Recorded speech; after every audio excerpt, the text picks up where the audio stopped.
ভালো হয়েছে। কি বলে?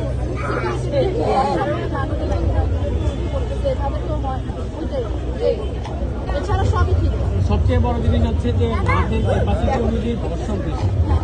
পুরোটা হেঁটে ঘুরছে আমার সাথে যখন দেখছি এত মাথা হচ্ছে এরপরে থেকে বড় জায়গায় করা উচিত।